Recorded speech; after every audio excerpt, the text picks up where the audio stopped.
sobre el programa analítico que ya tienen disponible en la plataforma, y esto un poco para hablar sobre la parte de trabajo que vamos a tener y el avance, un poco ajustando el contenido inicial que había en el módulo, de tal forma que me concentre más en aspectos que les puedan servir basados en la orientación académica del programa y no tanto en aspectos que después quizás no puedan explotar. Obviamente, a lo largo de su carrera del doctorado, ustedes van a tener que buscar otras herramientas que no necesariamente se vean en este módulo que tenemos planificado, y funciona así. Es decir, recuerden que la etapa escolarizada solamente les va a dar una idea general de un pool de múltiples herramientas que van a ir viendo, pero no necesariamente en la parte escolarizada, ni en esta universidad, ni en cualquier universidad del mundo se va a ver todo, ¿sí? Entonces, he tratado de ajustar esto de tal forma que funcione, que tome las herramientas más relevantes para ustedes para que puedan llevar adelante sus investigaciones a lo largo, y que nos dé también el tiempo a lo largo de estas 7 semanas. Entonces, aquí tienen el programa de asignatura, y ahora entiendo por qué no sale mi cámara, porque no estoy en la aplicación, sino estoy trabajando en la versión web. Así que en el break me voy a conectar desde la versión web. Pero aquí tienen el programa de la asignatura, que obviamente explica un poco los puntos en los cuales nos vamos a concentrar a lo largo de estas 2 semanas y media que tenemos de clases. Y un poquito en lo que quiero hacer énfasis es en el contenido que vamos a ver. Un poco, si yo hago un análisis bibliométrico, y de hecho se los puedo compartir viendo los métodos cuantitativos más aplicados cuando hablamos de modelos de publicaciones relacionadas al campo de emprendimiento, hay 2 grandes corrientes. Una primera corriente está centrada obviamente en métodos comunes, como métodos relacionados a regresión múltiple o modelos de respuesta cualitativa, ya sea TOBIT, PROBIT o multinomiales. Entonces hay una gran corriente de investigación direccionada a la utilización de esos métodos, y hay otra gran corriente de utilización centrada en modelos de ecuaciones estructurales. Entonces, basado en esas 2 corrientes, en este pequeño análisis bibliométrico que tengo, y se lo voy a mostrar después, me voy a enfocar principalmente en esas 2 líneas para aplicación de métodos cuantitativos, sin descuidar obviamente la primera parte, que es la parte introductoria de estadística descriptiva, que es fundamental. Entonces, en muchos casos, ustedes con un análisis de correlación van a tener una idea muy apropiada respecto a los niveles de asociación o a las formas funcionales que pueden tener las variables, para que después, ya basado en la evidencia teórica y empírica, puedan proponer sus propios modelos. Entonces, voy a ver primero la parte descriptiva, la parte de estadística descriptiva rápidamente, y después me voy a concentrar en esta idea de modelos de regresión múltiple con respuesta binaria, y también voy a analizar un poco la idea de modelos discriminante dentro de lo que representa básicamente los métodos cuantitativos. Y esto es interesante cuando se quiere hablar obviamente de formas en las cuales se puedan separar poblaciones o quieran hacer análisis separados de poblaciones basados en características propias que, por ejemplo, puedan tener los emprendedores. Entonces, resulta interesante el tema de análisis discriminante cuando quieren, obviamente, evaluar grupos separados y ver las diferencias que hacen a esos grupos separados dentro de una población. Y lo que les comentaba, la última parte se va a centrar específicamente en el trabajo con modelos de ecuaciones estructurales para evaluar relaciones mucho más complejas de las que podríamos abordar de forma inicial con estadística descriptiva, modelos de regresión o modelos de regresión de respuesta cualitativa, o incluso análisis discriminante. Entonces, me voy a centrar en esas 4 unidades básicamente para un tema de enfoque más que todo. Ahora, una de las cosas que no quedó clara obviamente fue la evaluación. Indudablemente, cuando explicamos una clase, un punto importante que todos estamos interesados en ver es el tema de la evaluación. Aquí la evaluación va a ser simple en términos de que hay 3 componentes de evaluación. El primero está centrado, y el más importante, está centrado en un trabajo final aplicado, que lo van a desarrollar en grupos de 3 integrantes, como sugiere esto, como sugiere el programa analítico. Les voy a pasar las directrices del trabajo y cómo es que lo tienen que realizar, pero obviamente el trabajo se va a centrar en hacer la aplicación de alguna o algunas de estas técnicas alrededor de un enfoque teórico que ustedes elijan. Entonces, no va a ser simplemente agarrar datos, construir modelos, presentar tablas y se acabó. Entonces, voy a ir a lo largo también de la clase explicando esta idea de cómo construir nuestros modelos alrededor de una teoría. Entonces, esa va a ser el principal componente de evaluación de este módulo. Ya vamos a tener un trabajo grupal, y este trabajo grupal va a estar más que todo centrado en la práctica. Resulta interesante ver que después de esta clase nosotros tenemos toneladas de actividades que hacer fuera del horario de clases. Por lo tanto, los horarios de clases son espacios que debemos aprovechar, y obviamente que aprovechamos para poner en práctica lo que hacemos. Y esa va a ser la idea. Voy a planificar una clase para el desarrollo de un taller aplicado, ya en el cual pongamos en práctica en un tiempo sincrónico, no asincrónico como el tema del trabajo final, todo lo que veamos en clases. Y esto también se va a hacer en grupos. Y finalmente vamos a tener un componente de paper review.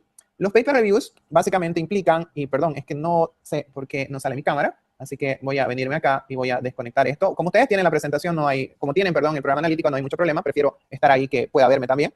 La idea es que Cuando yo hablo de un paper review, y seguramente con sus otros profesores han revisado papers, ya nosotros tendríamos que ser capaces de agarrar una literatura ya, e ir desmenuzándola, viendo qué es lo que dice la introducción, es decir, las 5 partes del paper, qué es lo que dice la introducción, qué es lo que dice la revisión de literatura, qué es lo que dice la metodología, qué es lo que dice los resultados y qué es lo que dice las conclusiones y la agenda de investigación. Entonces, la idea es ya hacer estos paper reviews basados en 2 aspectos. Un primer aspecto, ya revisar teorías específicamente, y el otro aspecto, revisar papers que tengan evidencia empírica asociada a esas teorías. Ahora, la lógica de estos paper reviews, y como siempre lo planteo a cualquier nivel, es que haga un resumen de, en promedio, una página de ciertos papers que les voy a dar, que no van a ser más de 4 papers. Los otros que les voy a dar son de lectura opcional, pero estos otros papers son de lectura obligatoria porque además son por puntos, ¿ya? De tal forma que ustedes al final me puedan presentar una página de estos papers, pero aquí hay un detalle, esa página tiene que estar escrita a mano. Lo cual es interesante porque muchas veces ya no escribimos, ¿no es cierto? Entonces, ya al final la idea sería que en una página hagan un pequeño resumen escrito a mano sobre estos papers, la escaneen o le saquen una foto y me la envíen al correo y con eso yo pueda revisar. Y de nuevo, ya puedo entender que quizás esto resulta un poco raro escribir a mano, pero créanme que es un buen ejercicio cognitivo el hecho de que podamos escribir, no importa si tienen una letra interesante. ¿Sí? Entonces, pensemos en la motivación intrínseca a afrontar el desafío. Entonces, no hay problema si sucede eso. Pero la idea sería básicamente que hagamos esos papers review, una página escrita, una foto, una escaneada, y me la envían, digamos. Entonces, eso por un lado, para que también en la idea de escribir haya una fijación respecto al resumen que pueden hacer. ¿Ya? Si escriben en Arial no hay problema también. Ok, fantástico. Entonces, un poquito, esa va a ser la lógica del módulo desde el punto de vista de evaluación. La literatura que vamos a utilizar está centrada en 3 libros, 2 libros basados en análisis estadístico general y un libro basado específicamente en análisis de ecuaciones estructurales que ya lo tienen disponible en la plataforma. Lo que voy a hacer a continuación es comenzar a trabajar en la primera parte que va a ser el análisis estadístico básico, pero previo a eso, desde el punto de vista de la instalación del SPSS en una versión en Windows, creo que no hay ningún problema. Vi que postearon algo ahí, entonces hasta el momento, y estoy trabajando en ello, poder conseguir también un demo para una versión Max, o no sé si la versión que postearon ya era para una versión Max. Entonces, eso, por favor, para que me comenten. Doctor, comentaron que era una, Creo que todavía no está la versión de Max, ¿no es cierto? sí, por 30 días creo que valía y entiendo que es para Windows también, ¿no? O Pero no los escucho o no están hablando. no, pasaron otro enlace y me sale que tengo 3.471 días, creo. Creo que no escucho. Perdón. Ahora sí. Profesor, en el enlace que nos envió del SPS, según lo que entendí es una versión del 2017, pero no sé si estoy correcto. Capaz mis demás compañeros me puedan corregir. Ah, perdón, ¿alguien podría hablar? Es que no El, tengo retorno es de audio para ver. el 2025, el enlace. La versión es 25. 25. Y Muchas el, Ah, gracias. el enlace que pasaron me da que tengo 3.421 días. Porque ya, perfecto. es un con crack pasaron. Hay un enlace que pasaron en el grupo con crack y hay otro que por Ujú. sí que no lo he instalado, este de multilingüe, pero el anterior ese sí tenía, parece que está craqueado. Ya, perfecto. Entonces, como les digo, estamos trabajando para conseguir una versión demo para el SPSS en versión Max, que también es extendible a la versión Linux, porque alguien más me preguntó sobre eso. Entonces, por favor, un poquito de paciencia entre mañana y antes del viernes. Vamos a tener la versión para que con eso también podamos continuar. De todas formas, igual las clases están grabadas para que una vez que lo tengan, ustedes puedan replicar lo que vayamos a ver. ¿Ok? Bien, entonces, iniciando ya la parte de nuestra presentación, la clase anterior habíamos quedado en la reflexión respecto a si queríamos utilizar un método cuantitativo y si es realmente lo que vamos a hacer. Cuando veamos los métodos cualitativos, ahí vamos a tener una buena idea de cuál es la mejor aproximación que voy a hacer para esos 2 o 3 papers que van a ser parte del cuerpo de mi tesis. Entonces, dependiendo del promotor y dependiendo también las exigencias de la universidad, la idea es que ustedes ensamblen su tesis alrededor de 2 o 3 papers y que encuentren obviamente un hilo conductor que conecte el paper 1, 2 y 3. Eso lo van a ir decidiendo, ¿ya? Pero también en la medida que conozcan los métodos cualitativos, van a ver si para reforzar eso que comentaba en la clase anterior de que una regresión no es suficiente para entender un fenómeno, quieren aplicar métodos mixtos en el cual refuercen esa regresión basada quizás en una encuesta de autopercepción con una entrevista. Y en la entrevista obviamente puedan capturar información que no es observable con una encuesta autoadministrada. ¿Sí? Entonces van a tener más luces sobre cómo hacer esto y dejamos ese tipo de reflexión. Ahora, en lo que me voy a enfocar el día de hoy es pensar un poco en cómo trabajamos el tema de análisis de datos, basados primero en que partimos de una teoría y esta teoría me lleva a plantearme preguntas de investigación. Entonces, si comparto mi pantalla, y si pueden ver mi pantalla, ¿ya? Fíjense que primero, cuando hablamos de un enfoque analítico de datos, se supone que partimos de una revisión de investigación y un diseño de objetivos. Ahora, esta primera parte de acá, esta revisión de objetivos de investigación, estos diseños de objetivos de investigación, este análisis de aproximación, esta elección de datos y aproximación analítica, esta elección de diseño analítico, esta selección apropiada de test estadístico, la conducción del análisis y la revisión de los resultados, esta parte de acá, toda esta parte de acá que ven es estrictamente la parte ya estadística. Pero se supone que esta parte de acá nace obviamente de un componente teórico. ¿Sí? Entonces, como decía antes, lo que hice primero fue teorizar y a partir de esta teorización tratar de ver si efectivamente nosotros ya podemos hacer un enfoque cuanti o un enfoque quali. Entonces, antes de hablar de esto y antes de comenzar a hacer mis correlaciones, mis análisis de medias, mis histogramas, para después pasar a la regresión, voy a discutir un poquito con ustedes el tema teórico, que es lo fundamental. Entonces, pensemos de nuevo en que nosotros queremos hacer una contribución en la teoría y obviamente en sus doctorados esa contribución tiene que ser original, algo que permita entender mejor cómo describir, explicar y predecir cómo funciona un fenómeno, es decir, cómo funciona una teoría. En ese sentido, ya imaginémonos que nosotros queremos evaluar un fenómeno simple dentro del tema de emprendimiento. ¿Ya? Y para eso yo comienzo a hacerme algunas preguntas basadas en lo que puedo observar, ya basado en lo que leí o basado en lo que me comentó alguien, porque también puedo utilizar información externa para presuponer de que hay algo que no se sabe y que yo podría tratar de abordar con mi investigación. Entonces, ya, voy a comenzar primero con un ejemplo general y después lo voy a encadenar con algo relacionado a la economía, con algo relacionado al emprendimiento. Entonces vuelvo acá otra vez, ya, y fíjense que en este momento solamente conozco a algunos de ustedes que he tenido la oportunidad de hacer algún trabajo, de compartir, pero al resto no los conozco. De hecho, es la primera vez que los veo y la primera vez que compartimos un espacio académico, ya. Sin embargo, fíjense que a pesar de no conocerlos, yo podría comenzar a teorizar parte de su comportamiento y tratar, obviamente, de explicar por qué decidieron meterse al doctorado o por qué decidieron estudiar. Como también podría teorizar, por ejemplo, los factores que motivan a una persona X a emprender. O podría teorizar los factores que hacen que los distintos actores dentro de un ecosistema ya se conecten para promover más ya al emprendedor. O podría teorizar cómo las instituciones fuera del ecosistema ya son trabas o son promotores o catalizadores para promover a los actores dentro de los ecosistemas y a los emprendedores en sí. Entonces, piensa que podría comenzar a hacerme un montón de preguntas, pero todas esas preguntas las tendría que hacer ya basado primero en teorizar. Entonces, comienzo con esta idea inicial para después encadenarla con algo más relacionado a emprendimiento. Pero de nuevo, basado en que no conozco a ninguno de ustedes, algunos sí, que he tenido la oportunidad de interactuar, podría comenzar a teorizar respecto a por qué obviamente decidieron hacer un doctorado, cuáles son las razones. Y antes de que cada uno de ustedes me diga esas razones, ya yo podría, antes de eso, utilizar teorías y explicar por qué, o aproximarme un 80% del porqué de ese comportamiento. Entonces, podría comenzar de esa forma, ya de forma voluntaria, si 2 o 3 personas me pueden sugerir por qué decidieron hacer el doctorado. A continuación, teorizamos y vemos si podemos inferir con esta teoría ya el comportamiento, si el comportamiento de todos se aproxima a esta idea. Entonces, escucho, por favor. 2 o 3 voluntarios. Adelante, Bueno, por favor. buenas noches, Jorge. Marco Antonio. Hola, Marco Sí, Antonio, gracias. adelante, por favor. Gracias, buenas noches a todos. 3 razones puntuales que me impulsan a estudiar el doctorado. Ujú. Primero, llevo enseñando todos los temas de doctorado aproximadamente 20 años o más, en cursos Fantástico. de pregrado y maestría. Esa es una razón. La segunda, también he hecho algunas investigaciones, aunque de carácter general, sobre el tema del emprendimiento. De hecho, las publicaciones que se han hecho sobre el Global Entrepreneurship Monitor, el GEM, las he dirigido también. Entonces, eso me ha aproximado mucho más al tema del emprendimiento. Y tercero, también estoy trabajando en algún proyecto de apoyo a la actividad emprendedora, ya sea por el lado de emprendimientos de base digital, pero también de apoyo a los emprendimientos por necesidad. Eso sería. Fantástico. Excelente, gracias, Marco Antonio. Por favor, adelante, ¿quién más? Yo voy. Digo, sí. Sí, a ver, voy yo. A ver, Doc, yo tenía un pendiente cuando terminé la universidad, el pregrado, la maestría, me ofrecieron hacer un doctorado, pero me sentía muy joven, muy verde, podría decir. Entonces he dejado pasar el tiempo, quería entender más lo que hago.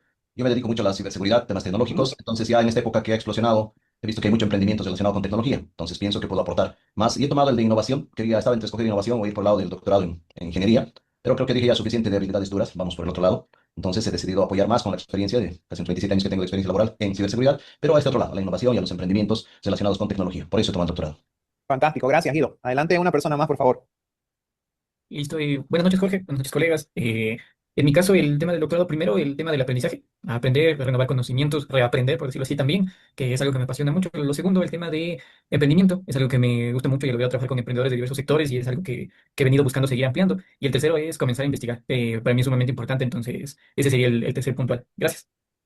Bien, fantástico. Entonces, fíjense que cada uno de ustedes puede tener más o menos drivers que hubieran sido ese detonante para hacer el emprendimiento. Pero de nuevo, si yo no les hubiera preguntado, sin saber sus razones, podría comenzar a teorizar eso, ya con la evidencia empírica, con los datos recogidos de ustedes, podría ver cómo esa teoría explicase en parte eso que ustedes después declaran. Entonces, cuando nosotros comenzamos esta idea de análisis y de análisis cualitativo, otra vez la idea está construir esto alrededor de una teoría, ¿no es cierto? Entonces, para explicar por qué vienen acá, podría utilizar más de una teoría, y eso es importante para explicar las investigaciones que ustedes van a hacer, van a utilizar más de una teoría. Entonces, una primera aproximación por las cuales podría explicar de por qué decidieron hacer el doctorado estaría centrada en una teoría, ya más en el campo de la psicología, propuesta por Coleman y después ampliada por Najapiel y Ghoshal, que está relacionada al tema del capital social. Entonces, muchos de ustedes seguramente decidieron embarcarse en estas actividades porque están buscando, uno, conocer personas, como sugiere la teoría, es decir, establecer redes, pero también la teoría de capital social sugiere que el establecimiento de redes tiene otros componentes ligados a relaciones de intercambio.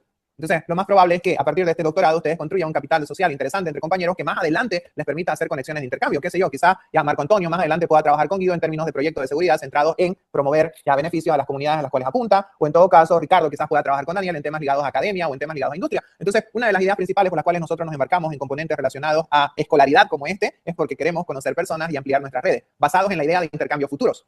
Pero de nuevo, para que esos intercambios funcionen, para que Marco pueda trabajar con Guido, ya hay ciertas dimensiones que deberían trabajarse como dimensiones de confianza, dimensiones de narrativa, dimensiones de valores, dimensiones de normas, que son dimensiones del capital social. Entonces, podría ser una primera explicación. Otra explicación, indudablemente, detrás de esta idea de por qué nos embarcamos en procesos de educación está centrada en la idea clásica de capital humano de Baker, Schultz y Mincer, en la cual nosotros buscamos escolaridad y entrenamiento, es decir, buscamos mejorar nuestra escolaridad y buscamos mejorar nuestro entrenamiento con la idea de mejorar nuestro producto marginal, es decir, la forma en la cual producimos basados en la absorción de capacidades, conocimientos, habilidades, cultura, y cómo eso más adelante se va a reflejar en el producto marginal, y ese producto marginal se refleja en mi competitividad, y al final esa competitividad se refleja en mi salario o en mi ingreso.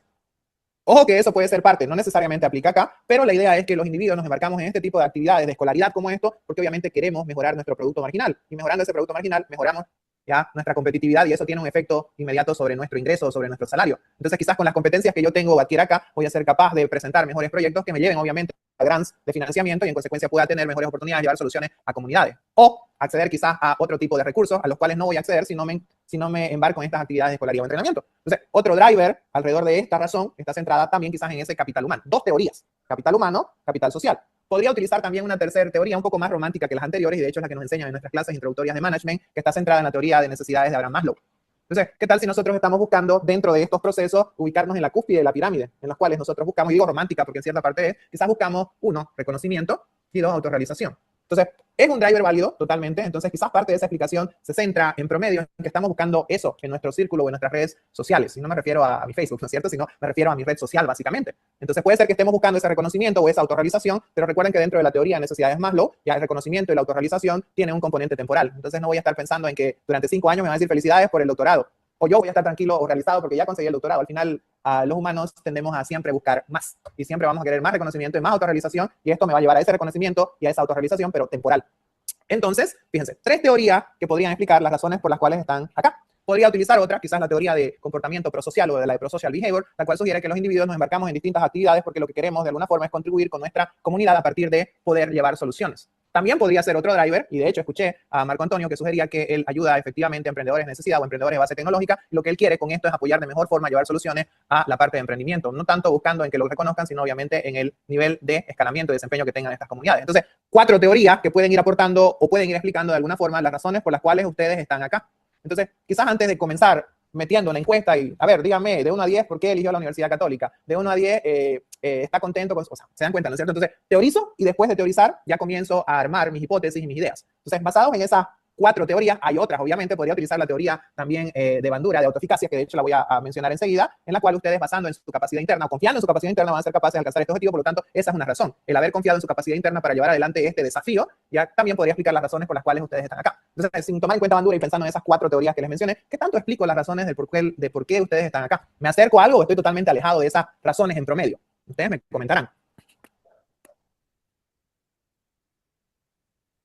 Algo, ¿no es cierto? Es decir, pueden haber más o menos razones, pero de nuevo, la idea es que están cómo funciona un fenómeno. El fenómeno inicial es de escolaridad como esta. 4 teorías que pueden ayudarme a entender ese fenómeno. Cada teoría, obviamente, tiene más o menos variables, más o menos complejidad para abordar el fenómeno, pero igual son válidas. Esto también me lleva a sugerir que cuando ustedes tengan que estudiar un fenómeno, siempre van a tener que evaluar más de una teoría para ver si esta se aproxima mejor a un determinado comportamiento. Ahora, tomando en cuenta este primer aspecto, voy a comenzar a desarrollar una primera idea y voy a volver de nuevo a mi presentación. Se supone que antes de aplicar este esquema, yo hice esa reflexión. Encontré esa teoría, comencé a leerla, ¿ya? Y a partir de entender esa teoría y todo el desarrollo del mismo a lo largo de múltiples años, yo obviamente a continuación lo que hice fue pensar ya si existe ya evidencia empírica sobre la forma en la cual utilizaron esa teoría. Entonces, vuelvo acá, y esto para ir encadenando las ideas. Si yo ingreso, y si nosotros ingresamos, por ejemplo, si nos vamos a Google Académico, lo bueno que tenemos, y más adelante voy a ver en la última parte la utilización de Scopus, ¿ya? Si nosotros entramos a Google Académico, imaginen que yo voy a comenzar a hacer un primer estudio. Y mi primer estudio va a tratar de analizar ya datos macros, como por ejemplo ya la tasa de emprendimiento, ¿ya? Y lo que quiero ver es si esa tasa de emprendimiento, por ejemplo, que se mide en el YEN, está asociada a el capital humano que existe en una región, si es que tomo datos micro, o el capital humano promedio que existe en un país, por ejemplo. Entonces, a ver, ok, entonces yo quiero estudiar el fenómeno de emprendimiento basado en el capital humano que tengan las personas. Y el capital humano que tienen las personas generalmente se mide por escolaridad y por entrenamiento. Entonces, ok, si me pongo a pensar ahí, podría comenzar a buscar datos sobre nivel de emprendimiento y buscar datos sobre capital humano. Lo puedo hacer. Puedo buscar datos sobre emprendimiento y capital humano, pero de nuevo, la idea es buscar los datos por sí mismo o lo primero es teorizar.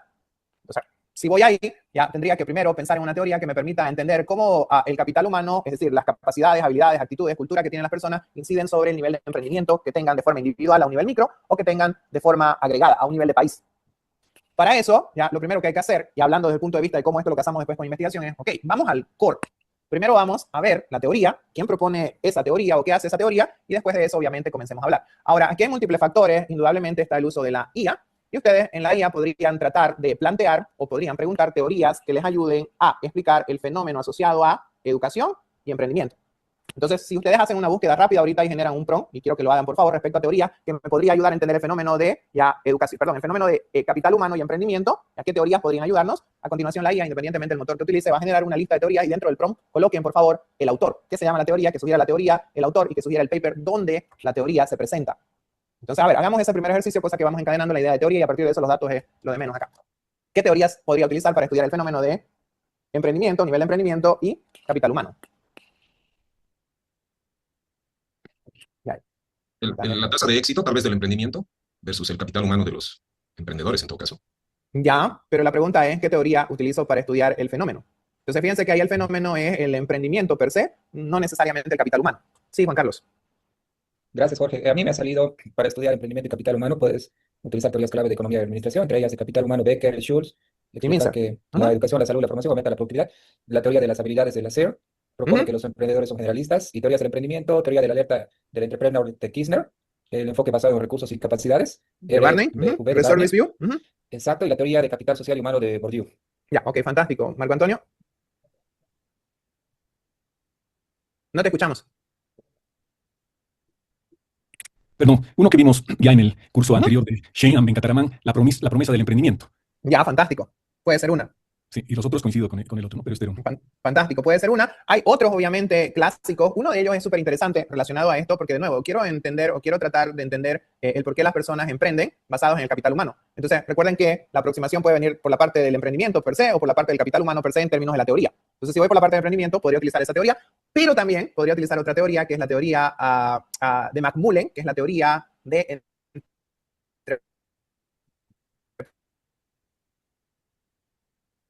matemática.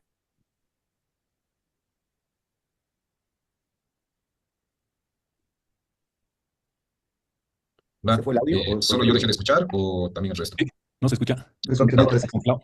acá todo igual. Quedó congelado, Jorge. Debe ser el frío de Santa Cruz. Mm.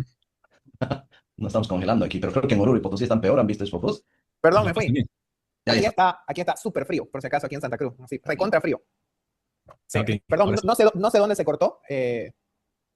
Estaba en lo de Entrepreneurial Action, ¿no es cierto? Ahí creo que se cortó. Ya, perfecto. Entonces les decía que esta teoría en parte lo que hace es evaluar o decirnos que las personas emprenden en la medida que perciben que el beneficio futuro es mayor a la incertidumbre actual. Entonces, dada esta condición, yo voy a emprender porque estoy percibiendo que lo que voy a ganar en el futuro es mayor a ese nivel de incertidumbre. Y lógicamente ahí tendría que pensar qué entiende uno por incertidumbre. Hay distintos enfoques. El más clásico, el de Nye, sugiere que la incertidumbre es la ausencia de información. Pero de nuevo, otra vez, noten que hay múltiples formas en las cuales podría abordar este fenómeno de emprender basado en capital humano. Emprender basado en capital humano. Otro es el de Bandura, ya en el cual podría esperar de nuevo que mi emprendimiento se va a basar en confiar en mis capacidades internas que me lleven a ya sobreponer ese nivel de incertidumbre. Entonces, múltiples teorías. Pero de nuevo, comienzo a amasar esa teoría y acá me voy a Google Académico. ¿Ya? Profesor, Y aquí voy. Sí, disculpe, sí, adelante. que avance. Usted definió y dice, ok, habitualmente lo que uno hace cuando determina el fenómeno que quiere estudiar, se lanza inmediatamente a hacer encuestas y a tratar de capturar datos. Lo que habitualmente uno hace. Lo que usted nos plantea es, una vez que yo determino el fenómeno que quiere estudiar, debo establecer o ir a buscar las teorías y después de determinar e investigar bien las teorías en base al fenómeno que quiero estudiar, de ahí voy a capturar los datos. Lo que me falta y mi pregunta es, dijo una frase que no logré capturar bien, que es cuando estudio la teoría, tengo que, ahí en ese estudio de la teoría, ver cómo se capturan datos en base a esa teoría. Esa parte como que me quedó... Porque claro, tengo el fenómeno, antes de ir a buscar datos, y en lo que estamos ahora usted dice, ya, veamos las teorías asociadas a este fenómeno para ver qué es lo que voy a ir a medir. Pero en esa investigación de la teoría pronunció algo que no logré anotar, que era base, cuando yo miro la teoría, veo el origen de él, lo artículo y todo eso, y ahí veo cómo... La brecha en la literatura. Exacto. Claro, sí, el gap. Al final, de nuevo, yo tengo una idea sobre el fenómeno. En su caso, y en el caso de todos, su trabajo es hacer una contribución original en la teoría, algo que no se sabe, que va a ayudarnos a describir, entender y predecir. Entonces, de nuevo, yo quizás pueda teorizar que el emprendedor, es decir, el emprendimiento está influenciado por el capital humano, pero además de eso, el capital humano, es decir, el efecto del emprendimiento sobre el capital humano difiere por tipo de economía. No sé, me estoy inventando algo. Entonces, imagínense que comienzo a leer la teoría inicial y hasta el momento no hay evidencia de que sea así, de que efectivamente el tipo de economía afecte al desarrollo del emprendimiento basado en el capital humano. Entonces, lo que hago es, primero, entender bien la teoría, después saltar a la evidencia empírica sobre ese fenómeno, que es lo que se ha escrito, y dentro de esa evidencia empírica comenzar a buscar esa brecha en la literatura, eso que todavía no se sabe y eso que usted quiere aportar con ya esa investigación que va a hacer.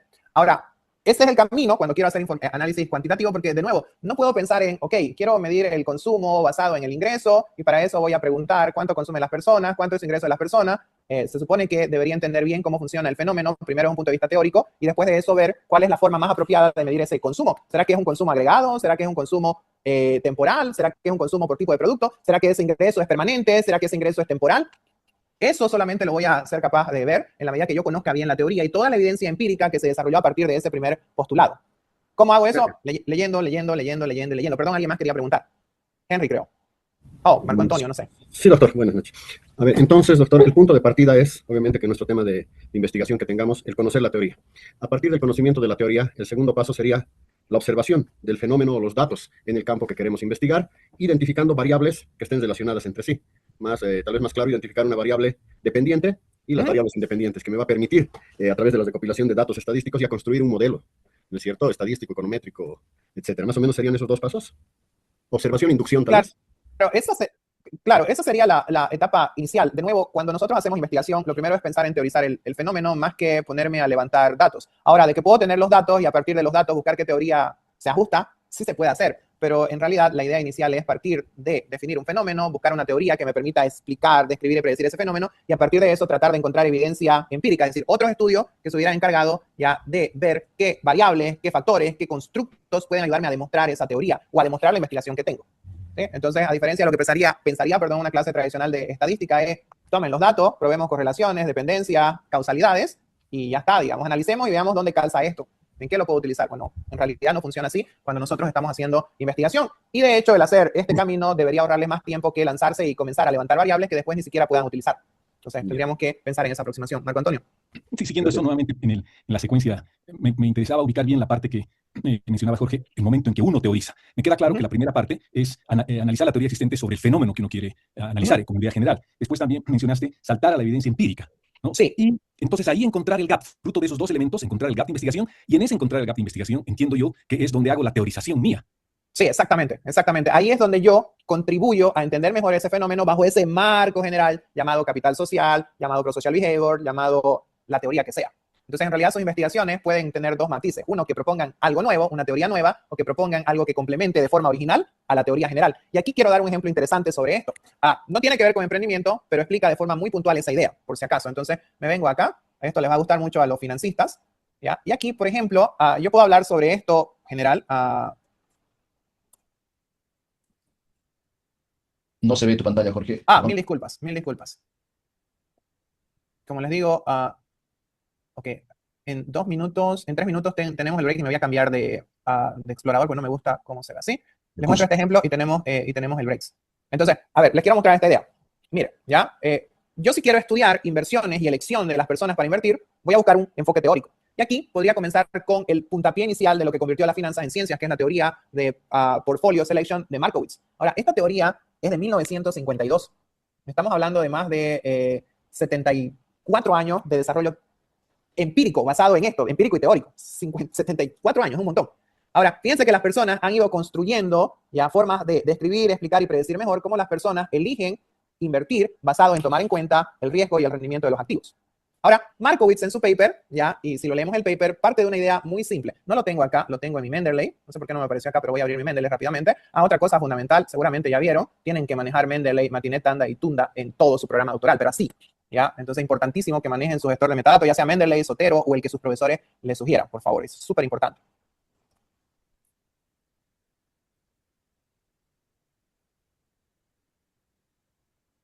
¿Dónde está?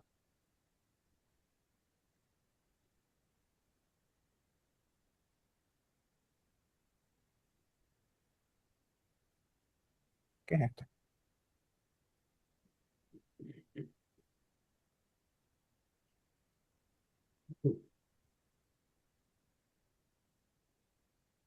No sé por qué no aparece, perdón, acá está. Entonces, se les muestro rapidito eso y tomamos un break de 10 minutos, por favor. Entonces, cuando Markowitz comienza a hablar sobre esta idea de elección en su teoría de hace 74 años,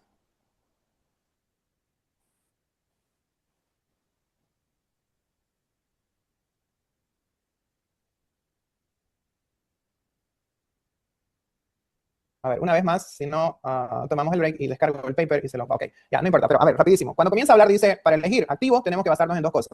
Experiencia, observación, nos lleva a elección y después de la elección ya tomamos, obviamente, ya la decisión. Ahora, resulta que en el paper en ningún momento habla sobre la experiencia, solamente se enfoca en la observación. Tuvieron que pasar 50 años, desde el 52 hasta el 91, donde otros señores se comenzaron a preguntar, ok, ¿y qué hay sobre la experiencia para elegir invertir en activos? Y ahí es donde viene ya el señor Fisher, Black y Liederman y proponen una extensión a la teoría de Markowitz para explicar la parte de experiencia. Entonces ahora la teoría se completa, lo que hicieron ellos es complementar la teoría con algo que Markowitz no resolvió en su momento. Y lo mismo sucede acá. Cuando ustedes revisen la evidencia empírica, es decir, papers que hubieran trabajado el desarrollo de esa teoría, estos otros autores van a ir sugiriendo, nosotros abordamos esto, pero aún no sabemos esto, o aún no sabemos esto, o aún no sabemos esto, y ahí es donde sus investigaciones, de forma cuanti o cualitativa, tienen que ir a rellenar esos huecos que van a ver. Y la identificación de los knowledge gaps generalmente van a estar no en las teorías grandotas, sino en las evidencias empíricas que ustedes vayan revisando a lo largo ya de su investigación. Entonces, más o menos es la forma en la cual vamos a ir conectando cosas. ¿Sí? Bien, ¿les parece? 10 minutos y continuamos, por favor. Buenísimo, gracias.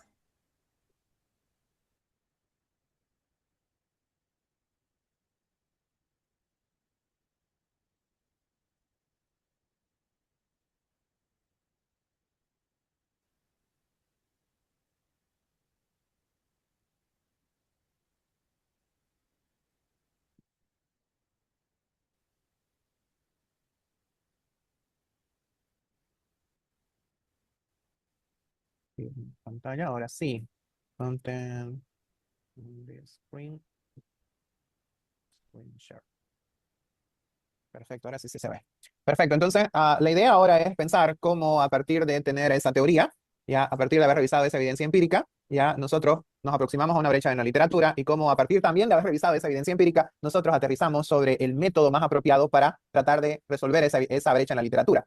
Entonces, lo bueno es que en la medida que yo vaya leyendo, esas variables que voy a necesitar no van a salir de la galería. Es decir, no es que me las voy a inventar, algunas quizás voy a tener que construir, pero en promedio muchas de esas variables que voy a utilizar para demostrar eso que quiero demostrar, va a salir de la propia evidencia empírica que revise. Otra cosa importante, perdón, que me olvidé mencionar, no es que en la tesis doctoral utilicen una sola teoría, por si acaso.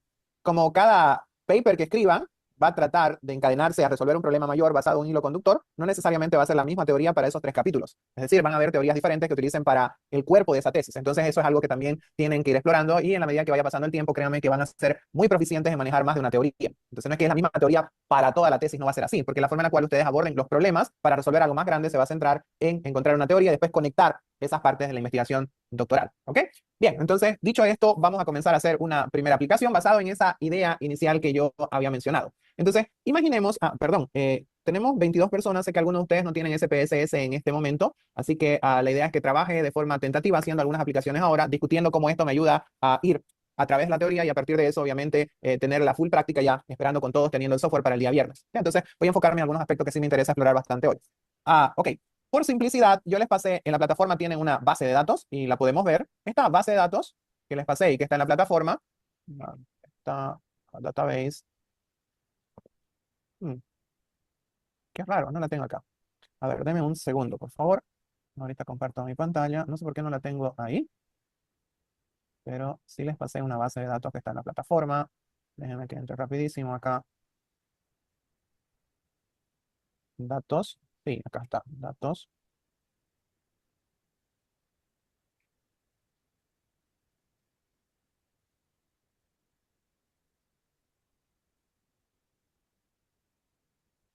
Un segundo, por favor.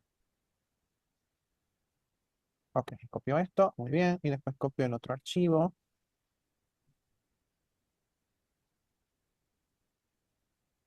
Muy bien, ahí está. Ok, ahora sí.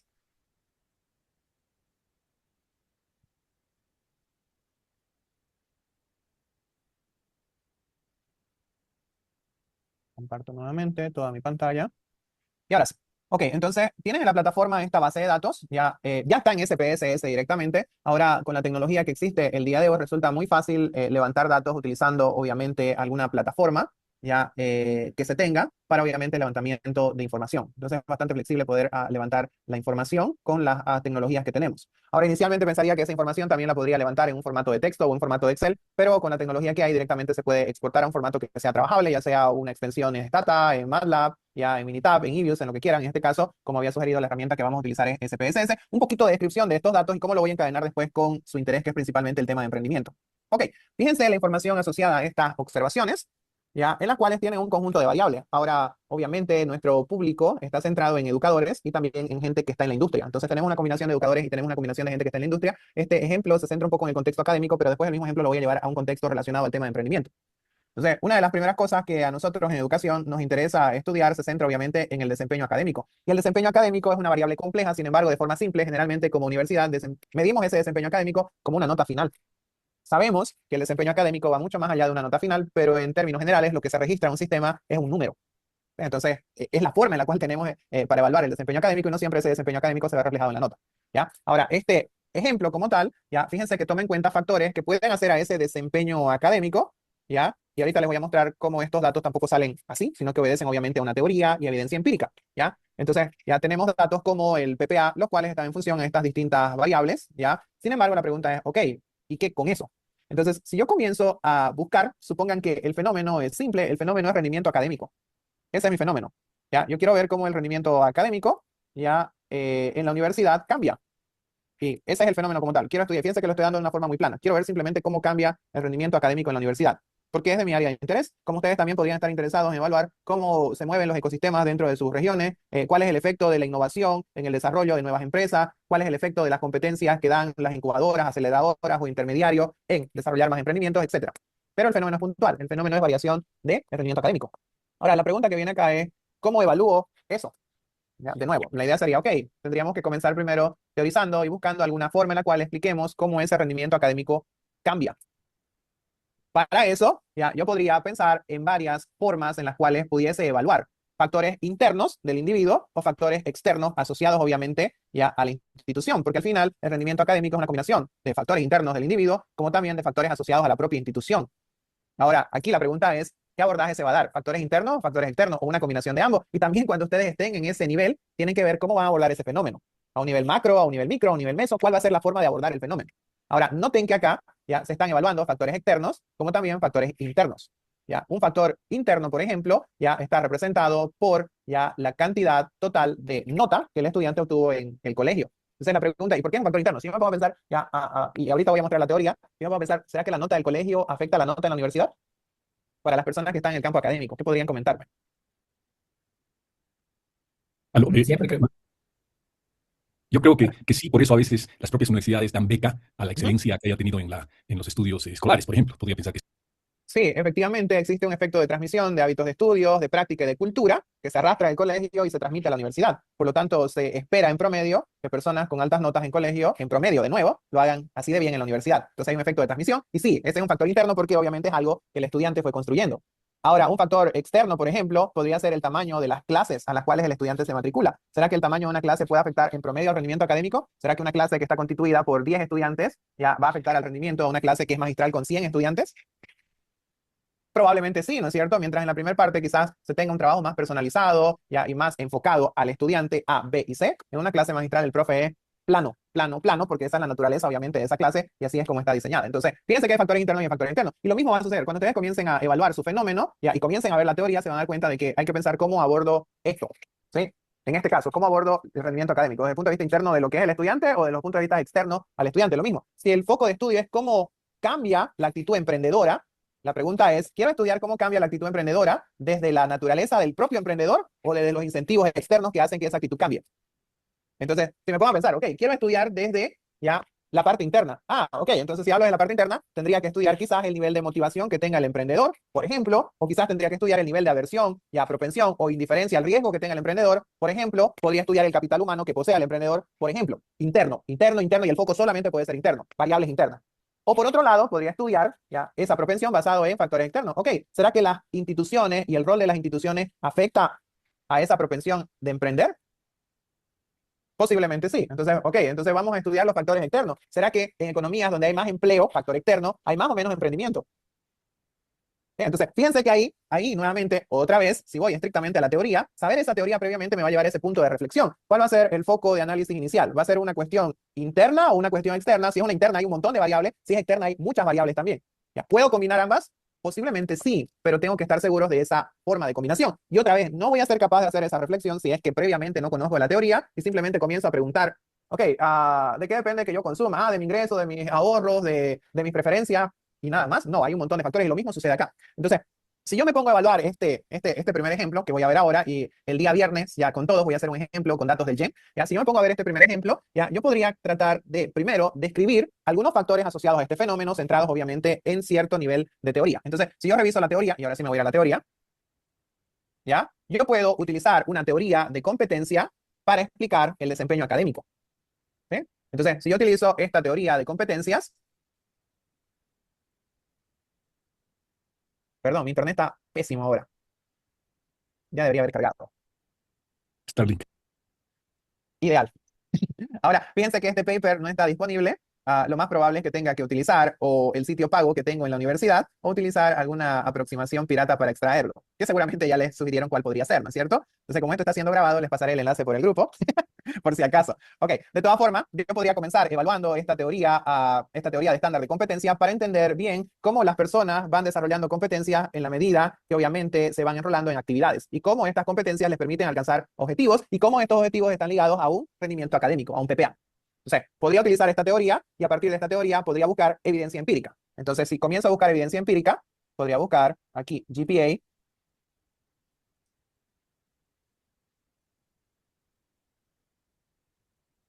Entonces, si coloco GPA Factors, fíjense que tenemos este paper de acá, tenemos Factors Affecting GPA in Higher Education. Aquí hay una revisión de literatura, por ejemplo, no necesariamente un modelo, ¿ya? Y aquí podría comenzar a buscar GPA Factors, qué sé yo, Regression Model. Aquí hay uno, fíjense, Factors Affecting Student Academic Performance. Tenemos uno que utiliza métodos mixtos con análisis de regresión. Tenemos otro mucho mejor referenciado, es decir, hay varios en los cuales nosotros ya tendríamos que ver si la teoría de competencias ya se puede combinar con esta evidencia empírica, porque al final queremos evaluar cómo las competencias llevan a mejor desempeño académico. Entonces, si comienzo analizando este está muy bien referenciado. Aquí no soy un robot, obviamente. Puedo acceder por mi organización. Pero fíjense que acá hay un estudio que evalúa ya el rendimiento académico basado en notas del SAT, que es el examen de ingreso a la universidad, y otras variables independientes como la raza, el sexo y otros factores de éxito en la universidad. Ok, tendría un punto de partida, uno de los múltiples 5, 6, 7, 10, 15 papers que lea antes de decir, ok, estas son mis variables y estoy seguro de este enfoque teórico. Antes no. Entonces, sería muy arriesgado para ustedes y eso también va a depender de la rigurosidad de su promotor, que con un documento convenzan a su promotor de que esa es su teoría y esas son sus variables. Entonces, depende mucho de la rigurosidad de su promotor, pero para aterrizar sobre algo sólido y que después no sea cuestionable respecto a la consistencia del modelo que hagan, al menos tienen que pasar unos 15 papers de argumentos. Entonces, para esto, fíjense, para este modelo, yo estoy viendo que hay factores como el tema del GPA. Entonces, sé que la nota de colegio puede afectar, y era lo que mencionábamos, la nota de la universidad, al igual que los exámenes de ingreso. Ahora, fíjense que en Bolivia las universidades públicas generalmente toman notas de ingreso, y de nuevo, la nota de ingreso a una universidad puede ser también un indicador del desempeño futuro del estudiante. Entonces se supone que si el estudiante lo hizo muy bien en colegio, lo va a hacer muy bien en la nota, en el examen de ingreso, lo va a hacer muy bien en la universidad. Entonces pueden ser factores que se utilicen. También ya hay factores relacionados a la raza o el género que podrían incidir obviamente sobre ese rendimiento académico. Entonces vamos a comenzar a analizar un poquito esto bajo esa idea, pero de nuevo, primero identifico una teoría y después comienzo a buscar enfoques teóricos. Y acá tengo un paper, dos papers, tres papers, cuatro papers, cinco papers, 10 papers que van a ir arrojando consistencia sobre las mismas variables u otras variables que no estén incluidas o incluso variables que desde mi perspectiva o desde mi investigación resulten interesantes de incluir. ¿Sí? Entonces, es ahí donde quizás esa variable que no está en esta evidencia empírica sea parte de esa contribución que yo voy a hacer. Entonces, habría que ver básicamente, habría que ver eso. Y de nuevo, la única forma en la cual aterrizamos ahí es leer Matiné, Tanda y Tunda. No hay otra forma. Ok, entonces, bajo esta idea, si volvemos acá, voy a procurar abrir este paper. Déjenme ver. ¿Alguien lo pudo descargar ya utilizando los sitios que conocen o no? A ver, déjenme un segundo. Voy a tratar de descargarlo y se los paso ya mismo. Espero que esté disponible. Sí, sí está disponible. Se los estoy pasando en este momento. Se los paso al grupo. A ver, denme un segundito. Desktop, stop, stop. Descargas. PDF, documento en Acrobat. Bien, me comentan por favor si les llegó. Y les paso el enlace, quizás lo tengan, pero igual, de todas formas, les paso el enlace para el tema de estos documentos que no son free.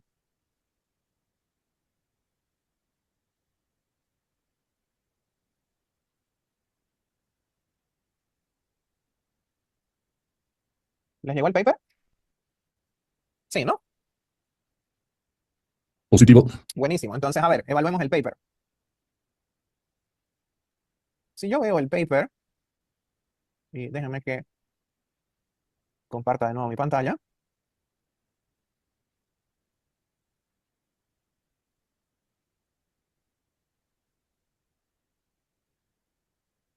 Acá está, perdón.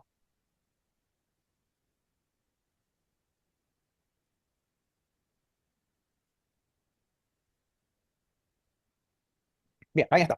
Si yo veo el paper como tal, ya obviamente me voy a enfocar de nuevo en esos 5 elementos del paper, que es evidencia empírica, introducción, revisión de literatura, metodología, resultados, conclusión y agenda de la investigación. ¿Sí? Entonces, si voy y salto un poco asumiendo que leí lo anterior, ya fíjense, acá comienza a hablar sobre Baker, ya, y Baker desde el punto de vista de cómo, no es Gary Baker por si acaso, es Baker W, habría que mencionar, pero de nuevo acá comienzo a revisar esos factores que podrían incidir o afectar en el rendimiento académico. Entonces, fíjense, se presenta este modelo, el cual involucra estos factores descritos acá.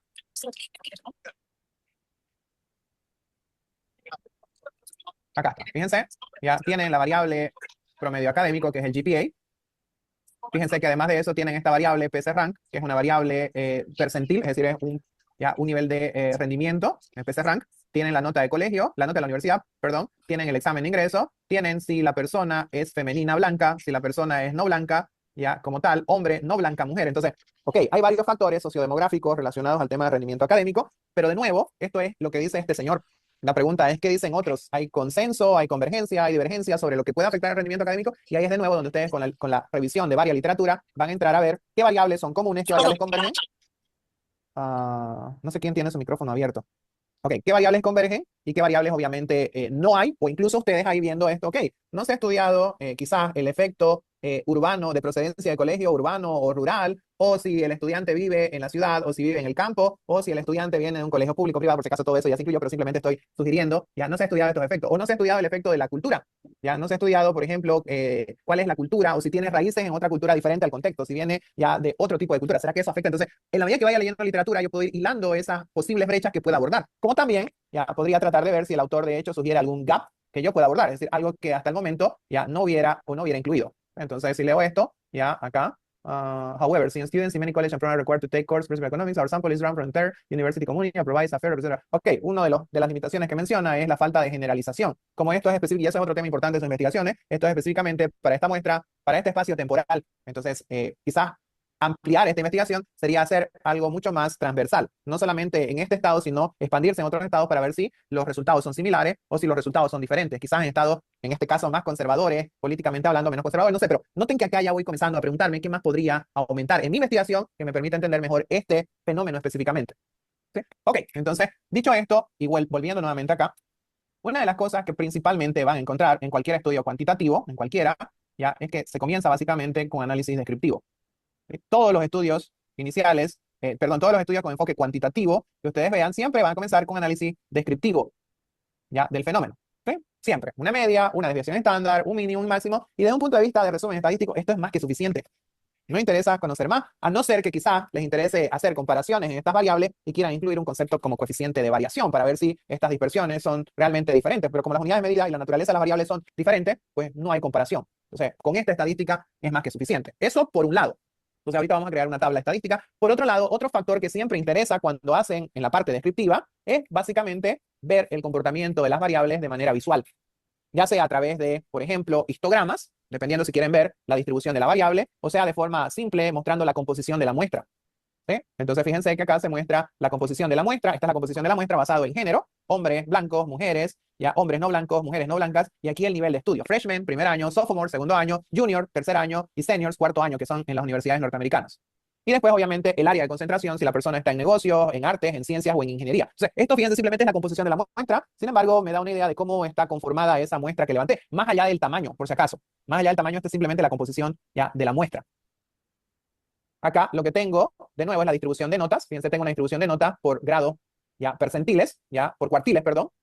Los cuartiles de distribución de nota, ahorita vamos a hacer algo igual. Los cuartiles de distribución de nota de la nota del colegio, esta es la nota de la universidad. Entonces, fíjense, la primera parte, y eso sí reviso, y ahorita les voy a mostrar otros papers, se centra en estadística descriptiva, la cual, de nuevo, es necesaria, pero no suficiente. Entonces, cualquiera que sea el estudio, aunque utilicen ecuaciones estructurales, que es una de las técnicas más avanzadas, igual hay que hacer una representación de estadística descriptiva. ¿Ya? Y esto, de nuevo, basado en la experiencia en publicaciones, uno tiende a colocar el modelo y lo primero que va a recibir como observación por parte de los pares va a ser, ok, ¿dónde está la descripción de la población? Créanlo o no, o sea, sí o sí se lo van a pedir. Entonces, cualquiera que sea la investigación, cualquiera que sea el método, lo primero es presentar la parte descriptiva. Para después, cualquiera que sea el método, ya comenzar a hacer regresiones, comenzar a hacer análisis factoriales, comenzar a hacer modelos estructurales, lo que sea. Pero la primera parte funciona en la medida en la cual nosotros describamos esa población, ¿ya? O esa muestra dentro de esa población que nos interesa estudiar. ¿Ya? Entonces, este es un ejemplo basado en este fenómeno. Les muestro rapidísimo otro ejemplo.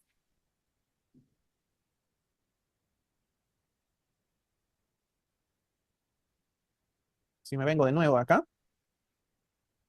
¿Qué gestor de metadatos utilizan? Zotero, Mendeley, EndNote. ¿Cuál utilizan en este momento?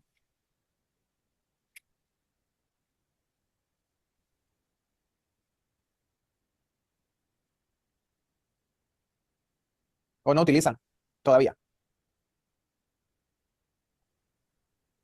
Sotero Bien. hemos usado en algunos módulos, pero creo que así intensivamente no estamos usando. Por lo menos. Ya, por ejemplo, desde ahora, los papers que ya tienen y los libros que ya tienen, cárguenlo a su gestor de datos. La idea es que tendrían que tener centralizado, y sería importante, por módulo, una carpeta dentro de Zotero o dentro de Mendeley, donde tengan todo el material y no estén atomizándolo eso en una carpeta de PDF, en doctorado, en módulo 5. O sea, todo tiene que estar centralizado, de fácil acceso, auditoría y revisión. Entonces, eso como consejo para que vayan organizando también todo el material que después tienen que ir utilizando para escribir sus investigaciones. Si vuelvo acá, este es otro estudio, este es un estudio sobre determinantes de crecimiento, un enfoque cuantitativo de emprendedores en Venezuela, ¿ya? Y fíjense, de nuevo, acá está revisión, de nuevo, introducción, revisión de literatura, y cuando me voy, ya, aquí habla un poco del contexto de Venezuela, y cuando me voy al enfoque teórico, Theoretical Framework utiliza una teoría de crecimiento, ya, como tal, el lens es crecimiento, pero de nuevo, si bajo, me voy específicamente a lo que me interesa, aquí presenta obviamente el modelo conceptual que después lo refuerza, pero si continúo bajando, ahí está, ¿ok? Comienza haciendo la descripción de las variables, presentando la parte matemática del modelo, y después, de nuevo, descriptivo. Densidades, distribución de frecuencia, explica obviamente, y hay que encontrarle un sentido, ¿ya? Acá coloca la frecuencia basadas en la información del Y, ¿ya? La frecuencia de datos. Más abajo, clásico, matriz de correlación, descriptivo, descriptivo, descriptivo, ¿ya? Y recién a partir de ahí comienza obviamente a presentar sus modelos. En este caso utiliza ya modelos de respuesta cualitativa, un modelo o Probit, ¿ya? Y varios de respuesta multinomial. Pero de nuevo, otra vez, descriptivo, descriptivo y recién a lo último comienzo ya a hilar fino sobre esas regresiones, sobre ya esos modelos discriminantes o lo que sea. Entonces lo primero es hacer análisis descriptivo y eso es lo que vamos a revisar súper, súper rápido en estos 15 minutos que tenemos. Entonces voy acá, ¿ya? Y me voy a la carpeta que les pasé y directamente estas variables ya están tabuladas aquí en datos de SPSS. Voy a abrir esa carpeta.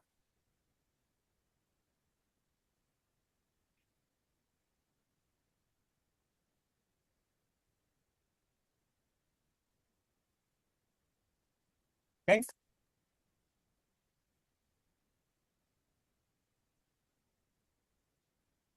Ya está.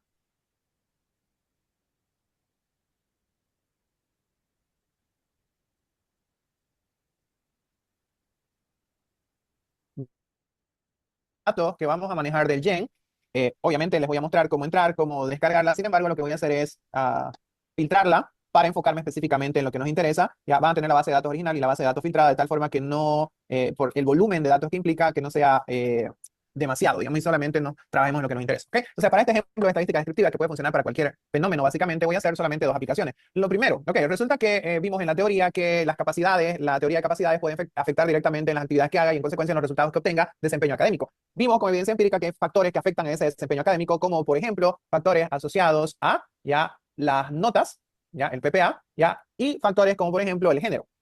Entonces, una de las primeras cosas que voy a hacer es comenzar haciendo descripción de estas variables. Entonces, de nuevo, hay muchos software seguramente mucho más avanzados que ustedes en algún momento han utilizado, como Stata o MATLAB, que son muy buenos, o algún lenguaje de programación. Sin embargo, la idea es, de nuevo, no tanto la herramienta, sino lo que se construya a partir de la teoría, que esa es la idea. Entonces, acá la herramienta, ya de sumarles, les puede sumar algo más, pero de nuevo, si la construcción teórica no es robusta, pues cualquier modelo que construyan no va a decir mucho. Bien, vuelvo acá, ¿ya? Y lo que puedo hacer es comenzar a analizar algunas de estas variables. Y otra vez, lo más simple, mostrar formas, mostrar medidas de tendencia central y dispersión, ¿ya? Y mostrar asociaciones. En temas de estadística descriptiva me interesan esas tres cosas y esas son las tres cosas más regulares que van a encontrar en la mayoría de, ¿ya?, los papers relacionados a nuestra área, ¿ya? Medida de tendencia central, medida de dispersión, medida de forma y correlaciones. Más que suficiente. Y es en lo cual nosotros nos vamos a enfocar. Entonces, si comienzo, por ejemplo, con medidas de forma, ¿ya? Yo voy a tomar estas variables, voy a comenzar con esta primera variable, con la variable PPA, que es el rendimiento académico. Ahora, en el contexto de esta aplicación, que son universidades norteamericanas, el rendimiento académico se mide ya en cuartiles, y esos cuartiles reflejan notas de A, B, C, D. ¿Sí? Entonces, lo mismo, cuartiles de 0 a 25, de 25 a 50, de 50 a 75, de 75 a 100, que son las notas que se manejan. Ahora, un PPA de 2 implica que tiene, un GPA de 2 implica que tiene una nota de 50, uno que tenga 3 tiene 75 y uno que tiene 4 tiene 100, es la máxima nota. Entonces, si comienzo primero analizando estas estadísticas de forma, que son interesantes, ¿ya? Yo, por ejemplo, voy a comenzar trabajando con el tema de GPA. La mayoría de los análisis en los cuales nosotros nos vamos a concentrar, nos vamos a basar en estas tres pestañas. Gráficos, para hacer todos los gráficos que tengamos que hacer. Lo segundo, en la pestaña de analizar, para aplicar todos los métodos que tengamos que aplicar. Y la tercera, que es transformar, para modificar variables, adecuarlas, filtrarlas, etcétera, etcétera, etcétera. Entonces, esas son las tres principales pestañas en las cuales, o con las cuales vamos a trabajar. Quizás utilice la pestaña de datos para hacer alguna reestructuración, pero principalmente me voy a enfocar en transformar, analizar y graficar. Entonces voy a comenzar con la pestaña analizar, y en la pestaña analizar yo tengo la versión 31, entonces quizás hayan algunas opciones que ustedes no manejan, no tengan en la versión de SPSS, pero eso no va a afectar en nada en las herramientas que utilicemos. ¿Sí? Entonces acá, si ingreso a la pestaña, a la primera pestaña descriptivas, me voy a venir acá a la pestaña de frecuencias, y aquí voy a hacer esto súper rápido, voy a ingresar con el análisis se supone que ya esta base de datos responde a todas las variables que van a ser parte de ese análisis que voy a hacer. Entonces, no es que voy a tener ninguna variable de relleno, no hay variables de relleno. Todas las variables tienen que ayudarme a entender cómo funciona el fenómeno desde una perspectiva medible, cuantitativa. Entonces, no hay variables de relleno, por si acaso, y se supone que algunas de ellas quizás sean cualitativas o cuantitativas, como acá, algunas de ellas son cualitativas. Entonces, eso. Entonces, si comienzo analizando la primera variable, que es PPA, el rendimiento académico, ya la forma es muy simple, le ingreso a la variable, y aquí, de nuevo, lo que interesa, puedo ingresar más variables, por si acaso, ya voy a hacer una solamente, voy a ingresar, y aquí me interesa estos aspectos, me interesa la medida de tendencia central, me interesa la medida de dispersión, nada más. Si quiero hacer comparaciones, puedo utilizar el coeficiente de variación, pero solamente esas dos por ahora. Quizás me interesan los cuartiles. Ok, voy a meter cuartiles para ver las notas de cuartiles. Le voy a dar continuar. Aquí en gráfico solamente me interesa una, histograma. Y posiblemente mostrar la curva normal, de la cual voy a hablar enseguida, que va a ser condición para algunos análisis estadísticos. Solamente eso, le doy continuar. El resto no me interesa. No me interesa hacer bootstrap ni nada por el estilo. Le doy OK. Y acá, ya, de nuevo, pónganse en el contexto de que ustedes van a estudiar emprendimiento, con la teoría conocen el emprendimiento, con la práctica conocen el emprendimiento o el fenómeno que quieran estudiar. Ahora, para este ejemplo, con la teoría y la práctica, nosotros somos educadores y podemos comenzar a sacar cierta reflexión sobre esto que veo acá. Entonces, ya, si veo la reflexión sobre esto de acá y bajo, me voy a ir hasta el gráfico. Ahí está. Bien. Obviamente, el PPA es algo que va de 0 a 4, así está truncada la variable. Sin embargo, una de las cosas que se puede observar claramente es que esto no necesariamente desde el punto de vista de forma sigue una distribución normal, pero de su valor sí. ¿Ya? De forma clara, una de las primeras cosas, y lo que hace Puente también en su paper, aquí quiero mostrárselo, es analizar cómo están distribuidos los valores de una variable. Y un histograma lo que hace es eso, me permite entender cómo se distribuyen los valores de una variable. Y esta distribución de la variable más adelante me puede llevar a proponer supuestos o incluso políticas sobre la forma en la cual, obviamente, ya yo quiero abordar el problema. Entonces, para este caso, no veo nada fuera del otro mundo. La mayoría de los estudiantes se concentran sobre notas que están entre 2 y 3, es decir, entre 50 y 70. Hay una pequeña cantidad de estudiantes que tienen notas por debajo de 50, de 2, y como sucede de forma natural, perdón, también hay una pequeña cantidad de estudiantes que son sobresalientes, es decir, que tienen notas ya de 100%. Entonces, sobre el comportamiento de esta variable no hay mucho que decir, pero sí, de nuevo, en la medida que yo comience a ver los datos, este histograma puede darme información relevante para mi análisis. Por ejemplo, ¿qué hubiera pasado si esta curva de acá hubiera estado concentrada hacia el lado, en cual yo me encuentro, hacia el lado izquierdo? Si esto estuviera concentrado hacia el lado izquierdo, probablemente yo estaría muy preocupado, porque en promedio la mayoría de mis estudiantes en esta clase o en esta universidad estarían reprobados. En promedio, de nuevo, porque al final el GPA es una medida acumulada de todas las notas, como es el PPA en la universidad. Entonces, si yo comienzo a visualizar esos comportamientos desde un principio, de forma descriptiva, después puedo comenzar a encadenar las relaciones que podrían llevar a por qué se da ese comportamiento. Pero de nuevo voy visualizando una por una esas variables. Esto lo puedo hacer rápido, es decir, las puedo cargar todas, darle enter y todo me lo va a calcular. Pero bueno, en este caso estoy analizando solamente una para ver qué se le puede sacar a esta información. Y generalmente los histogramas, contribuyen de forma interesante a esto. Descriptivo también sería hacer esto, y me apuro. Hola, ¿me escuchan? Sí, ¿no? Ok, perdón, Sí, se rapidísimo. escucha.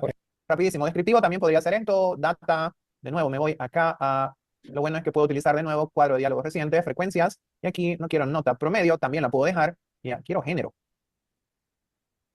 Le doy statistics, min. Lo mismo, continúo, charge, le doy bar charge esta vez, continuar, le doy OK, y está género. O sea, como la variable es binaria, no tiene sentido hacer un histograma. Lo que quiero hacer es la composición de la variable solamente. Es decir, quiero ver cuántos hombres y cuántas mujeres hay. Y hay muchas variables que son cualitativas, los histogramas no hacen ningún sentido. Por eso es que no hice un histograma acá. Y como el género es cualitativo, ¿qué estoy viendo? Estoy viendo que esta población es más o menos homogénea entre hombres y mujeres. Hay casi la misma cantidad. Bueno, hay menos mujeres que hombres. ¿Ya? Entonces, si yo observo que hay menos mujeres que hombres, a continuación, y observo que en promedio las notas son normales, dentro de esto normales en el sentido de que la mayoría está concentrada entre 50 y 70, entre 2 y 3, a continuación, yo podría comenzar a pensar en otra forma de relacionar variables. Ya no desde un punto de vista descriptivo, ya no presentando esta información y explicando cuál es la composición, porque otra vez esto es necesario, pero no es suficiente, sino ahora podría pensar en algunas preguntas y en suponer que si estos géneros, ya, tienen algún efecto sobre estas notas. Y una primera hipótesis, una primera pregunta podría pensar si es que hay diferencias en la nota basado en el género. De nuevo, si es que las existen, sería muy simplista suponer que los hombres tienen más notas por ser hombres o las mujeres tienen más notas por ser mujeres. Es una respuesta muy simplista. Como también cuando nosotros hacemos, por ejemplo, estudios de ingresos basados en género, es muy simplista suponer que los hombres ganan más por ser hombres o las mujeres ganan más por ser mujeres. Se supone que hay factores que llevan a que eso pueda o no suceder. Entonces es lo mismo acá. Pero sin embargo, yo podría comenzar a ver si es que existen diferencias en esta población basado en un factor. Puede ser de interés, no puede ser de interés, no lo sé, pero ya cuando comienzo a ver la parte descriptiva puedo comenzar a encadenar ideas que me lleven a ampliar este análisis, ¿ya? Mucho más. Bien, entonces, desde un punto de vista descriptivo, ya, y el día viernes voy a hacer esto también con datos de JET, pero lo voy a hacer mucho más rápido ahora que todos tengan el software, ya, lo que voy a comenzar a hacer ahora es tratar de relacionar variables, pero esta vez utilizando métodos de asociación, es decir, correlaciones, ya, de correlaciones de Pearson, si las variables son numéricas, o de Spearman, si es que tengo variables cualitativas, para ver cómo las variables se asocian sin que esto necesariamente implique dependencia o causalidad, que eso lo vamos a ver más adelante, ¿ok? Bien, creo que estamos sobre el timing. Ya no sé si hasta acá tenemos consultas, preguntas, comentarios. Y de nuevo, prefiero invertir un poco más de tiempo en la parte teórica y conceptual que ponerme a apretar botones a lo loco. Ya, bien, ¿alguna pregunta, algún comentario? Porque yo tengo una preguntita justamente sobre Sí. esto último que mencionas. Habías dicho que efectivamente necesitamos que haya solidez en la parte teórica, ¿no? Que partimos por eso. Mi pregunta concreta es, ¿para eso nos tenemos que restringir a journals del cuartil 1 y cuartil 2 o podemos ser más amplios para encontrar esas teorías que fundamenten nuestra idea? A ver, aquí doy lo siguiente, y esto va a ser algo que me sugirió mi promotor. Cuando yo trataba de encontrar brechas en la literatura, lo que hacía era buscar evidencia empírica basada en una teoría, y al final terminaba aterrizando sobre algunos autores que proponían cosas buenas, pero cuando le sugería eso a mi promotor, lo primero que me decía es, ok, fíjate en dos cosas. Primero, el nivel de impacto que tenga el autor es importante, pero también fíjate en el journal en el cual esté publicado. Y generalmente buenos autores se publican en buenos journals, entonces está asociado. Ahora, de que hay cosas que sean potentes en cuartiles 3, sí, se puede encontrar, pero de nuevo va un poco al cuestionamiento que le pueden hacer o a la exigencia que su propio promotor le puede poner, porque su propio promotor podría sugerir de que dentro de sus investigaciones solamente se enfoquen en papers publicados hasta un cuartil 3, excluyendo incluso buenos papers publicados en español. Entonces, de nuevo, depende mucho del promotor, pero sí hay buenos documentos que pueden encontrar en journals que no necesariamente están entre los dos primeros cuartiles o pertenecen a un triple star o a un 3-star de publicaciones en otro estándar. Eso también es algo que tienen que coordinar con su promotor, el nivel de calidad académica, el nivel de calidad de la literatura que revisen. Y la mayoría se va a inclinar por buenos autores en buenos journals. Andrés. Gracias. Buenas noches, Jorge. Una pregunta que me salta justamente del tema de las muestras. En tu criterio de recomendación y en el tiempo que tenemos justamente, ¿cuál sería un número adecuado o una muestra que se pueda tener y que justamente lo que hablábamos en la clase anterior, el tema de que hay emprendimientos a veces que no sobreviven, que se va cambiando? Entonces, en temas de números, ¿cuál es tu recomendación más que todo? Ok, si revisamos la literatura, en la mayoría de la literatura, por ejemplo, en estos últimos papers, y de hecho vamos a ver otros papers también, cualquier muestra arriba de 385, que es el estándar para poblaciones infinitas, es ganancia. Ahora, lógicamente, si uno plantea un tamaño de muestra, la otra cosa es ver el nivel de respuesta. Entonces, hay autores y hay literatura que sugieren que se enviaron, es decir, se determinó un tamaño de muestra X basado en conocer el marco muestral. Sin embargo, el nivel de respuesta fue inferior al tamaño X. ¿Eso desvalida la calidad de la investigación? No. ¿Ya? Lo que se hace es argumentar ese documento basado en un muestreo por conveniencia en términos de la cantidad de población o de muestra disponible a ese momento. Entonces, eso no desvirtúa desde ningún punto de vista la investigación, pero sí se debe aclarar en la metodología los factores asociados a haber levantado esa muestra y al nivel de respuesta que se tuvo. Entonces, no hay mucho tema por ello. Otra cosa igual es que en investigaciones cualitativas no necesariamente se utiliza un enfoque probabilístico para determinar, en investigaciones cuantitativas, perdón, no necesariamente se utiliza un enfoque probabilístico para determinar el tamaño de muestra. Sería lo ideal, pero en muchos casos las muestras son por conveniencia, por la propia naturaleza de la población. ¿Es válido muestra por conveniencia? Totalmente, en la medida que también se argumente la característica de la población. Entonces, ese es otro aspecto que también obviamente se discute con el promotor o con los autores del paper para que quede claro cuáles fueron las variables que incidieron en la determinación del tamaño de muestra, dado que fue probabilístico o no probabilístico, o incluso por qué la muestra no responde al tamaño tamaño original calculado. Entonces, en la medida que se argumente, ya no hay mucho drama por eso, y lo digo en base, obviamente, a las múltiples investigaciones que colocan esos elementos como argumento y están totalmente publicadas. Ok, ¿alguna otra consulta, comentario? ¿Estamos? Bien, perfecto. Entonces, el día de mañana vamos a procurar postear el SPSS para la versión en Mac, de tal forma que el viernes arranquemos todos, por favor. Y otra cosa es importante, sé que resulta un poco tedioso tener que escuchar y tener que hacer al mismo tiempo, porque en realidad tiene que tener el SPSS, tiene que ver la presentación, y a no ser que tengan otra pantalla, resulta muy difícil de seguir. ¿Sí? Sin embargo, en la medida de lo posible, procuremos hacer la práctica en la medida de lo posible. Al final igual van a tener la grabación, pero sí, resulta muy tedioso en ese sentido, de tal forma que igual en la explicación que haga, si algo no queda claro, y dado que va a quedar la grabación, podamos hacer la complementación en ese momento, aunque eso no implique que más adelante igual puedan preguntar. ¿Ok? Bien, entonces, si no tenemos más preguntas y comentarios, como sugiere ya Andrés Calamaro, hace frío y estamos lejos de casa, así que toca irse. Gracias, jóvenes. Nos vemos. Hasta el viernes.